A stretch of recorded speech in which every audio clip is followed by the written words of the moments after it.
Bonjour à tous et bienvenue dans un nouvel épisode de La Sagesse des Écritures.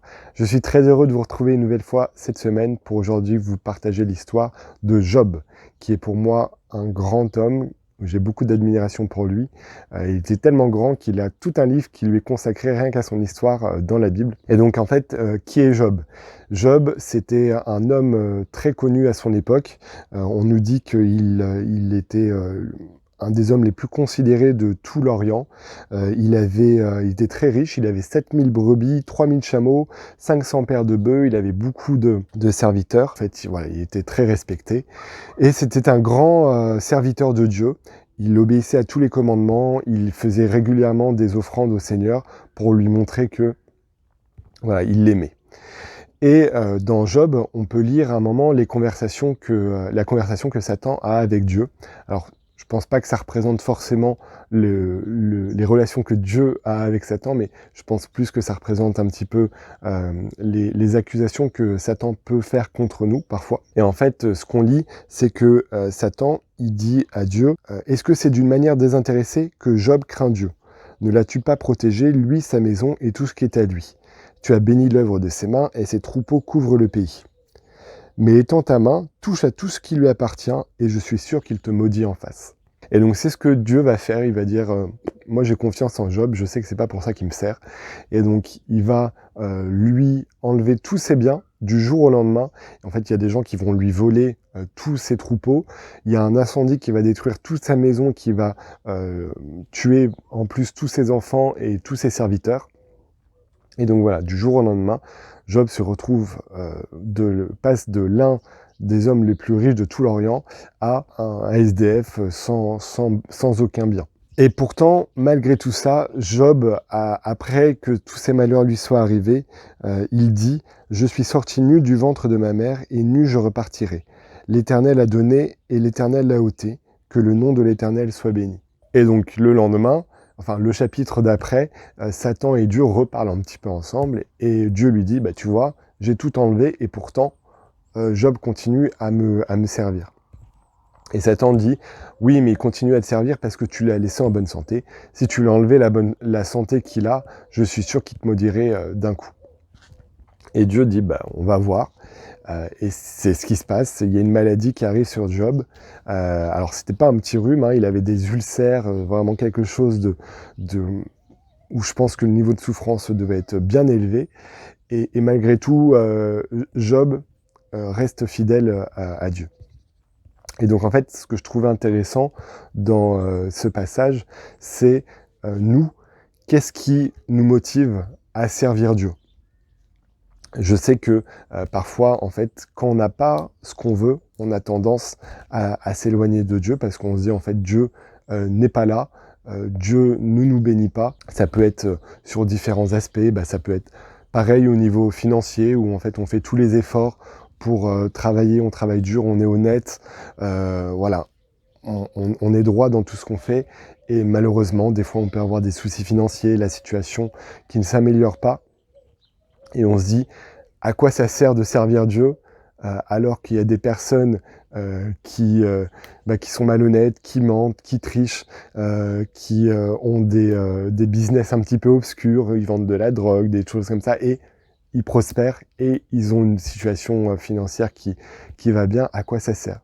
Ou on peut avoir le grand désir de se marier, et en fait, on ne trouve pas la personne qu'il nous faut.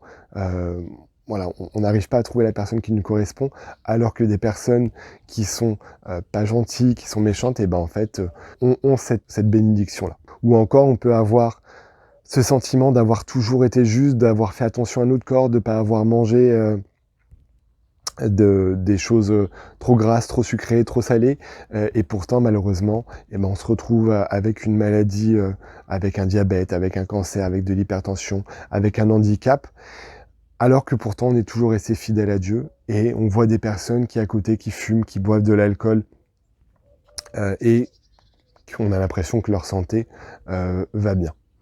Et donc c'est nous dans notre vie, qu'est-ce qui nous motive? Qu'est-ce qui fait qu'on sert Dieu? Est-ce qu'on sert Dieu parce qu'on veut des bénédictions? Est-ce qu'on sert Dieu par intérêt? Ou est-ce qu'on sert Dieu parce qu'on l'aime et qu'on veut davantage lui ressembler. Et des fois, on peut avoir l'impression que dans la vie, il y a des injustices, dans le sens que il y a des choses qu'on aimerait avoir, et on est juste et on fait ce qu'il faut pour les avoir, et on les a pas, alors que d'autres personnes ne font rien pour avoir tout ça, et elles les ont. Mais il faut se rappeler quel est le but de notre vie. Le but de notre vie n'est pas forcément, encore une fois, on n'est pas venu sur Terre pour être en vacances, comme c'est marqué dans Abraham, où Dieu il explique l'objectif de pourquoi il a créé la Terre et pourquoi il nous a envoyés sur Terre. Il nous a envoyés sur Terre pour voir si on serait fidèle en tout ce que Dieu nous demandera. Et donc, comment on réagit face à ces difficultés, comment on réagit à ces injustices, entre guillemets, parce que finalement, c'est pas des injustices.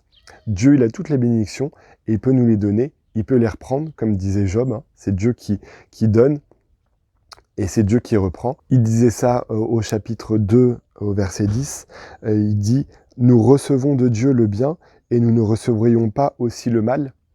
Alors encore une fois, le bien et le mal, c'est pas forcément...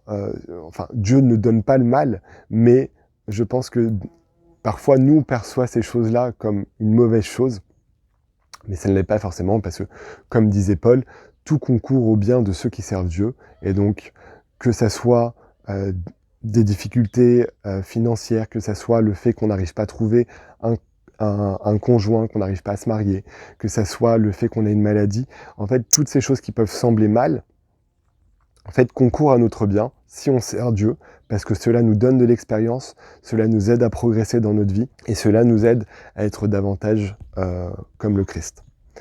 Donc, c'est ce que je nous invite à faire, c'est à faire un petit peu cette introspection dans notre vie à qu'est-ce qui nous motive à servir Dieu. Est-ce que c'est parce qu'on veut certaines bénédictions qui sont pas forcément mauvaises, c'est pas forcément mauvais d'avoir le désir de se marier, d'avoir plus de sous, d'avoir une bonne santé, tout ça c'est des choses qui sont tout à fait honorables, mais est-ce que c'est ça notre première motivation? Est-ce qu'on sert Dieu par intérêt ou est-ce qu'on sert Dieu parce qu'on l'aime et en fait les bénédictions qu'il nous donne sont un petit peu du bonus? Voilà, donc c'est la petite introspection que je nous invite à faire et je nous invite en fait à nous assurer que l'on sert Dieu parce qu'on l'aime et parce que on veut faire sa volonté et non pas parce qu'on a des objectifs personnels à atteindre. Parce que malheureusement, si on est dans la deuxième catégorie, eh ben, on risque de chuter à un moment où notre objectif ne sera pas atteint et ce sera bien dommage. Voilà, donc j'espère que cette petite vidéo vous a plu. N'hésitez pas à la partager avec les personnes qui en auraient besoin. Et sur ce, je vous souhaite une très bonne semaine et je vous dis du coup à la semaine prochaine pour plus de sagesse grâce à Jésus-Christ.